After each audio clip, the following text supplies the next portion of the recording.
성도 여러분 안녕하십니까? 2025년 7월 2일 수요 새벽 말씀 함께 나누겠습니다. 함께 나누실 하나님 말씀은 요한계시록 1장 9절에서 20절까지입니다. 본문은 요한에게 임한 주님의 계시의 말씀입니다. 본문을 통해서 예수님은 말씀으로 고난당하는 자를 위로함과 또한 죽었다가 영생하신 하나님 되심에 대해서 묵상하도록 하겠습니다. 첫째 묵상할 내용은 예수님은 말씀으로 고난당하는 자를 위로하신다는 것입니다.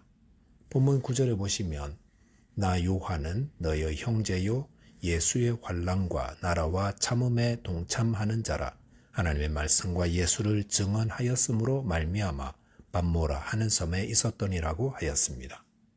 여기서 사도 요한은 자신이 요한계시록의 계시를 받은 곳이 pat모섬임을 밝히고 있습니다. pat모섬은 오늘날 에게해의 팔모사라는 섬으로 불리우며 그리스 영토에 속합니다. 이 pat모섬은 길이 17m, 너비 10km에 이르는 작은 섬으로서 탄광이 있어서 당시에 많은 범죄자들이 유배와 이 탄광에서 노역을 했습니다. 요한이 이곳에 온 이유가 무엇이겠습니까? 그것은 예수님의 환난과 나라와 참음에 동참하였기 때문이라 하였습니다. 그 말은 요한은 로마의 기독교 박해 때문에 체포되어 이곳으로 유배왔던 것이었습니다. 본문 10절에 보시면 주의 날에 내가 성령에 감동되어 내 뒤에서 나는 나팔 소리 같은 큰 음성을 들었다고 했습니다. 여기서 주의 날이란 주일입니다. 초대 기독교인들은 유대인들이 지키는 안식일 대신 예수님이 부활하신 안식일 다음 날에 모여 예배하며 거룩한 날로 지켰습니다. 요한 역시 유배지에서 힘든 노역을 하면서도 주의를 지켰던 것입니다. 그럴 때 성령에 감동되어 그의 뒤에서 나는 나팔 소리 같은 큰 음성을 들었습니다. 성도 여러분, 어떤 역경 속에서도 주님의 날을 기억하시기 바랍니다. 혹 유배지에 보내어지셨더라도 주님의 날, 즉 주일을 거룩하게 구분하고 지켜야 합니다. 주일은 나의 날이 아니라 주님의 날입니다. 주일은 오전에 예배드리고 그 다음은 내가 하고 싶은 것을 다 하는 날로 지키는 날이 아닙니다. 주일은 주님의 날입니다. 온전히 주님을 섬기며 주님을 기억하며 주님의 뜻을 따라 주님을 영화롭게 하는 주님의 날로 지키며 보내야 합니다. 그런데 여기서 왜 그냥 큰 음성이라 하지 않고 나팔 소리 같은 큰 음성이라 했겠습니까? 나팔은 주일을 환기시키기 위한 것입니다. 즉 나팔 소리 같은 큰 음성이란 환난과 핍박으로 고난 가운데 있는 성도들의 믿음을 일깨우기 위한 주님의 말씀이라는 것입니다.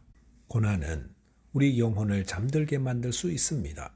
또한 이 세상 염려가 우리 영혼을 잠자게 할 수 있습니다.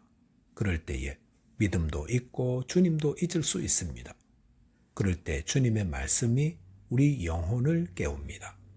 본문 11절 보시면 이르되 내가 보는 것을 두루마리에 써서 에베소, 서머나, 버가모, 두아디라, 사데, 빌라델비아, 라우디게아 등 7 교회로 보내라 하시기로 라고 하였습니다.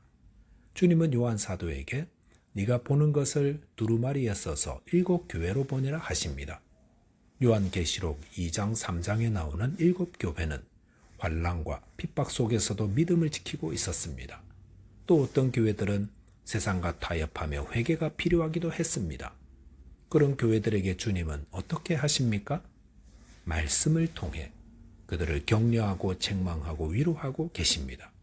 이것은 교회를 살리고 성도를 위로하며 새롭게 하고 부흥케 하는 것은 하나님의 말씀임을 말하고 있습니다. 시편 119편 105절에 보시면 주의 말씀은 내 발의 등이요 내 길의 빛이니다라고 하였습니다. 주님을 믿는 성도들의 삶에 어려움과 고난이 닥칠 때 성도는 어떻게 해야 합니까? 어디서 위로와 힘과 소망을 얻습니까? 주님의 말씀으로 위로와 힘과 소망을 얻습니다. pat모섬에 보내어진 요한 사도를 위로하고 힘주시기 위해 주님께서 어떻게 하셨습니까? 그에게 나팔 소리 같은 큰 음성으로 말씀하지 않으십니까? 그리고 주님께서 핍박과 환난 가운데 있는 다른 7 교회들에게도 그 말씀을 다 보내라 하지 않으십니까?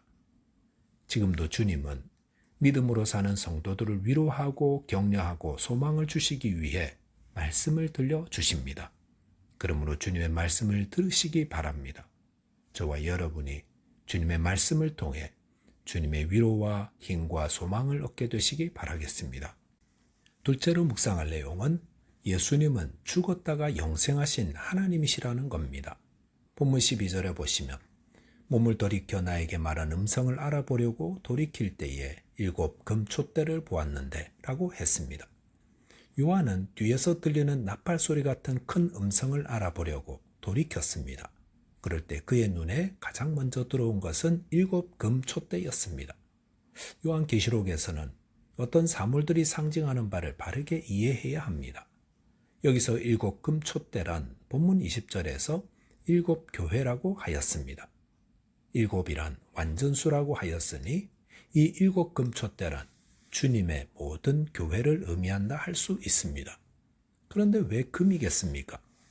금은 귀하고 아름다우며 변하지 않는 속성을 가지고 있습니다. 그것은 주님의 교회는 주님이 보시기에 귀하고 아름다우며 주님의 보호하심 아래 불변하다라는 것을 말해줍니다. 교회는 예수를 믿는 성도들의 모임입니다. 이 교회가 어떻습니까? 사람들은 이 교회에 대해 쉽게 판단하지만 주님의 눈에 이 교회는 보배롭고 아름답습니다. 그러므로 주님이 아름답게 여기는 교회를 정성으로 섬겨야 합니다. 본문 13절 이하에서는 사도 요한이 만난 주님의 모습이 기록되어 있습니다. 13절에 보시면 촛대 사이에 인자 같은 이가 발에 끌리는 옷을 입고 가슴에 금띠를 띠고 라고 하였습니다. 여기서 주님이 입으신 옷과 가슴에 금띠는 제사장의 복장입니다. 즉 주님은 대제사장이 되셔서 촛대, 즉 교회 가운데 계시며 자기 백성들을 위해 하나님께 중보기도를 드리고 계시다는 겁니다. 그러니 교회 안에서 대제사장 되신 이 주님을 기억하면 얼마나 위로가 됩니까? 본문 14절 보시면 그의 머리와 털의 희기가 흰 양털 같고 눈 같으며 그의 눈은 불꽃 같고 라고 하였습니다. 여기서 흰 털은 영생, 지혜, 성결을 의미합니다. 즉 그리스도는 영원하시고 지혜로우며 성결하시다는 겁니다. 또한 주님은 불꽃 같은 눈으로 인간의 마음까지 꿰뚫어 보심을 말합니다. 본문 15절 보시면 그의 발은 풀무불에 단련한 빛난 주석 같고 그의 음성은 많은 물소리 같다고 했습니다.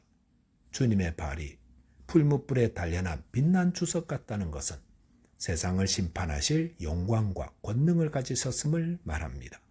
많은 물소리 같은 음성은 거대한 홍수가 엄습해 올 때 나는 소리로서 저항할 수 없는 권능과 위엄을 상징합니다. 최후 심판의 날에 이 거대한 음성을 듣는 불신자들은 두려움과 공포에 놀라며 떨게 될 것입니다. 본문 16절 보시면 그의 오른손에 7 별이 있고 그의 입에서 좌우에 날성검이 나오고 그 얼굴은 해가 힘있게 비치는 것 같도다라고 하였습니다. 여기 7 별이란 20절에서 7 교회 사자들, 즉 이 땅에 주님의 모든 교회를 지키는 하늘의 천사를 의미합니다. 주님은 천사들을 세워 자신의 교회를 지키고 그 오른손의 권능으로 주님의 자녀들을 지키고 계십니다. 입에서 나오는 날성검이란 하나님의 살아있는 말씀입니다. 주님의 말씀은 얼마나 예리한지 우리의 무딘 심령과 골수를 정확히 찔러 쪼개어 새롭게 하며 회복시켜 주십니다. 또한 주님의 얼굴은 해가 힘있게 비치는 것 같다 하였습니다. 이렇게 우리 주 예수 그리스도께서는 이 땅의 그 어떤 것들도 흉내내지 못할 하나님의 영광과 지혜와 사랑과 진실하심과 성결함을 갖추고 계십니다. 그리고 그리스도를 따르는 성도들에게 이 영광과 거룩함으로 옷 입혀 주실 것입니다. 본문 17절 보시면 사도 요한이 영광의 주님을 볼 때에 그 발 앞에 엎드러져 죽은 자같이 되었다 했습니다. 그것은 죄인된 인간이 거룩한 하나님의 영광 앞에 모두 거꾸러져 죽을 수밖에 없기 때문입니다.